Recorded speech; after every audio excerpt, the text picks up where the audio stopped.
بسم الله، الصلاة والسلام على رسول الله. ازيكم يا حبايبي؟ عاملين ايه؟ يا رب تكونوا بخير دايما. النهارده كده هنعمل مع بعض شوربة الخضار بطريقة جديدة، يا رب تعجبكم. هنا معايا كوسة وبطاطس وجزر وفاصوليا خضراء، وهنا معايا لحمة برضو، وهطلع من الفريزر كيس بسلة. طريقتها سهلة جدا وهتعجبكم. يلا نشوف هنعملها ازاي بالطريقة والمقادير يعني. هنا معايا حلة اهي، حطيت فيها قطعة سمنة صغيرة، سمنة بلدي اهي زي ما انتم شايفين كده. وهحط لها حبهان ومستكة وورقة لورا اهو، بس كده ما نكترش فيها دهون، لانها هي اصلا شوربة خضار. شوربة الخضار بتبقى صحية كده، مش دسمة ولا حاجة. بتعمليها بقى للدايت، بتعمليها كده تاكليها عادي. طعمها حلو وسريعة برضو وسهلة وما فيهاش اي حاجة. هنزل بقى كده بالقطع اللحمة، هديها تشويحة كده مع الحبان والمستكة ورقة اللورا مكعب او قطعة السمنة اهو. هديها بس كده لون وتغير لونها بس، وبعد كده هنزل ايه بالمية اهو. هقلب بقى كده كده بعد ما اخدت لون اهو.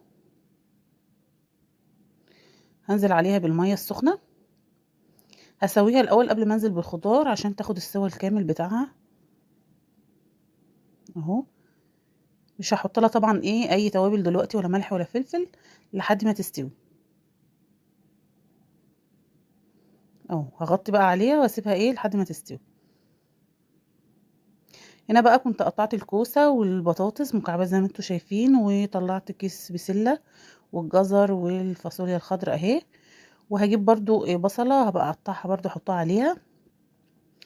هنا بقى كانت اللحمة كده استوت اهي اهي. طبعا اي ريم بيطلع منها بنشيله.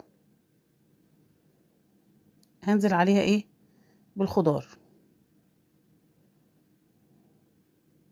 اهو. طعمها جميل جدا هيعجبكم، لان انا من الناس اللي مش بحب اصلا شوربة الخضار، بس الطريقة دي حبيبتني فيها.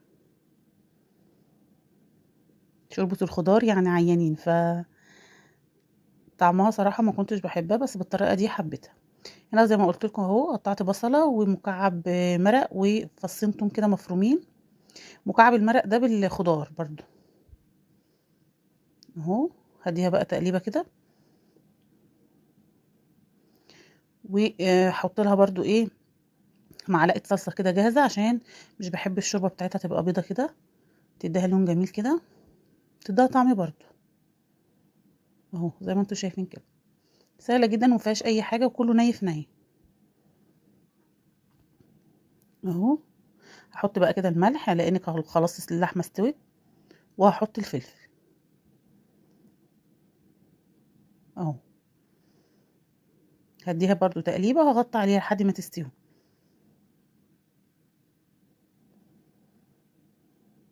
اهو. هنا بقى جبت كده طاسة على النار، وحطيت فيها شوية لسان عصفور. هبدأ احمرهم. حطيت لهم معلقة زيت واحدة، ما كترتش. هحمرهم كده وياخدوا لون بس، وهنزل عليهم في شوربة الخضار. شوربة الخضار انا بعملها بلسان العصفور كده عشان تاكليها كده على طول، يعني مش متاكلهاش مع حاجة. تاكليها كده بالمعلقة، صحية جدا وجميلة وطعمها بيبقى حلو جدا اهو. اهو زي ما انتم شايفين هتاخد لون زي ما قلت لكم، وخلاص على كده.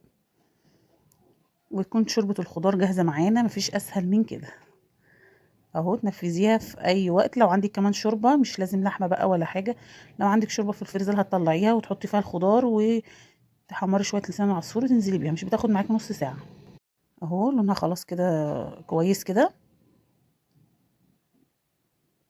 اهو. خلاص كده هطفي عليها اهو. هشيل بقى كده وهشوفها كان خلاص كده استوت الخضار اللي فيها اهو. هنزل عليها كده باللسان العصفور بعد ما حمرناه، لونه جميل اهو. هنزل عليه كده واحده واحده اهو. دي بقى ممكن تعمليها في نظام الدايت بتاعك، وتاخدي بوله كده صغيره، لان فيها لسان العصفور نشويات، والخضار كله ما شاء الله بيبقى مفيد للجسم. فتاخدي بوله كده تتعشي بيها وتتغدي بيها، حلوه قطعه اللحمه بتاعتك، وتبقى كده وجبه غدا كويسه. كده زي ما انتم شايفين خلاص استوت خالص، واللسان العصفور استوى خالص، ولونها جميل جدا وريحتها تحفة تحفة جدا. جربوها بالطريقة دي هتعجبكم جدا، طعمها جميل اهو. كده خلاص طفينا عليها، كده خلاص استوت، ما خدتش معانا وقت اهو يا حبايبي. يا رب الفيديو النهارده يكون عجبكم واستفدتوا منه. متنسوش اللايك والاشتراك في القناه لو مش مشتركه عندي، وتفعلي زر الجرس عشان يوصلك مني كل جديد. اهي ما شاء الله لونها جميل ومستويه وطعمها تحفه. جربوها بالطريقه دي اهي. طبعا معلقه الصلصه مغيره لون الشوربه، تبقى طعمها جميل جدا وريحتها كمان تحفه. اشوفكم ان شاء الله في فيديو جديد، والسلام عليكم ورحمه الله وبركاته.